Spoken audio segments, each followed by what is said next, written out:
After years of working a regular job, I decided to take a risk and open a small convenience store in Los Angeles. The problem was, I didn't have much capital, and all the good locations downtown were beyond my budget until I found that house. It was on an old street, not too far from downtown, but not too crowded either. A 2-story building with a spacious ground floor, perfect for a convenience store. And the best part, the rent was only half of what I'd seen elsewhere. "Why is it so cheap?" I asked the realtor, suspicion clear in my voice. He shook his head, avoiding my gaze. "The landlord needs to rent it out quickly. This place has been vacant for quite a while." I didn't think much of it. Only one thought occupied my mind. This is my chance. I signed the contract immediately, putting down a 3-month deposit, all the emergency funds I had. It was the evening of March 15th. Right after finalizing the paperwork, it started to rain. Not regular rain, but a torrential downpour with howling winds. I stood in the empty house, looking out through the dusty window, and realized that driving home in this weather would be unwise. "I'll just sleep here tonight," I told myself. "Tomorrow, I can move my stuff in right away."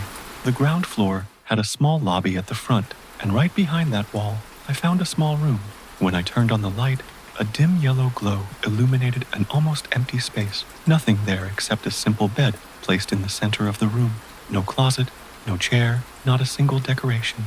Just the bed with a faded gray mattress. Good enough, I thought. I was too tired to be picky.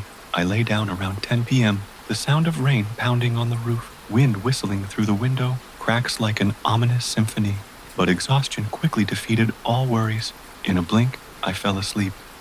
I don't know how long I'd been sleeping when I woke up with an urgent feeling in my bladder. Needed to use the bathroom. This was strange. In my 32 years of life, I never woke up in the middle of the night to urinate. But that night was different. And then, while I was in the bathroom, I heard a sound from outside was dragging across the wooden floor, slowly, deliberately. My heart started racing. Probably a mouse, I tried to convince myself. But the sound was too loud, too heavy to be a mouse. When I returned to the bedroom, what I saw made my blood run cold. The bed. It was no longer in its original position. It was standing upright, standing vertically against the back wall of the room, all 4 legs touching the wall, the headboard pointing toward the ceiling, the mattress hanging suspended as if held by some invisible force. I stood frozen. My eyes couldn't leave that sight. My body trembled violently. This wasn't wind, not an earthquake. A heavy wooden bed like that couldn't stand itself up. The air in the room became cold, heavy, as if someone or something was there with me. Survival instinct took over my entire body. I turned and ran through the hallway, ran out the front door. Rain pounded on me, but I didn't stop. I ran until I saw the neon lights of a small hotel 3 blocks away. The next morning, when the sun was high, I dared to return. Sunlight made the house look more normal, but when I opened the room door, the bed was still there, still standing upright against the wall, a silent reminder of last night's nightmare. I thought about leaving, losing the deposit and finding another place, but then I looked at my bank account. The number displayed was nearly 0. If I left, my entrepreneurial dream would end right there. I needed answers. I spent the morning asking around the neighborhood. A few people were willing to talk. That's when I learned the truth. 5 years ago, a young Vietnamese woman named Linh had rented this house. She lived alone, working at a nail salon nearby. One night, her boyfriend killed her in a jealous rage, right there, in that small room. He was caught weeks later, but Linh was already gone. Since then, no one could stay in the house for long. Strange things happened at night. Everyone abandoned their deposits and left. My legs felt weak. The bed standing upright last night wasn't random. I had no other choice. The money left in my account was only enough to survive the month. I took the risk, moved my stuff in, and opened the store. The bed remained standing against the wall. I didn't dare touch it. The store opened the following Monday, but from day one, things didn't go as hoped. Very few customers. People walking by looked in the window, then moved on. A few came in, looked around with uncomfortable expressions, then left without buying anything. At the end of the first day, I only made $27, not even enough to pay the electric bill. And when night came, I couldn't sleep there. Every evening, I locked up the store, drove to a cheap hotel a few miles away, and rented a room, $40 a night, nearly $300 a week. My money was draining at an alarming rate. A week passed in desperation. Revenue was only enough to restock inventory. Hotel costs were eating into my last remaining funds. The stress was making me visibly thinner.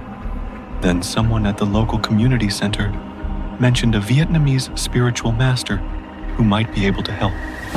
In desperate circumstances, I was willing to try anything. Master Min arrived Sunday afternoon, a man around 50 years old, wearing a traditional brown ao dai. When he entered, he stopped in the middle of the lobby. He closed his eyes, stood still for a few minutes, then he walked straight to the small room. Seeing the bed standing upright, he nodded. "Help me move the bed back to its original position." We placed the bed back in the center of the room. He set up a small altar in the corner, a Buddha image, fresh flowers, clean water, fruit, and an incense burner. He wrote the name Nguyen Linh on white paper, lit incense, and chanted sutras. His voice was deep and soothing. Incense smoke filled the room. I felt the air change, lighter and warmer. "Every day you must light incense, morning and evening. 3 sticks each time," he instructed, "and talk to her. She's very lonely. Don't be afraid of her. She doesn't want to harm you." I nodded, deciding to trust and follow through. The next day, I began following the master's instructions. I lit 3 incense sticks before the altar. "I'm sorry for what happened to you," I thought silently. That night, I decided to try sleeping there again. My heart pounded, but I slept through the night. No disturbances, nothing scary. The next morning, more customers came. By day's end, revenue was $180, many times more than before, and this continued. Each day, I lit incense. Each day, the store got busier. Within 2 weeks, I had enough to pay rent. Within a month, I turned a profit. Within 2 months, I hired an evening shift employee. A year passed. My convenience store became one of the most beloved spots in the neighborhood. I hired 2 more employees. They weren't afraid of that small room. Sometimes, they even lit incense for me.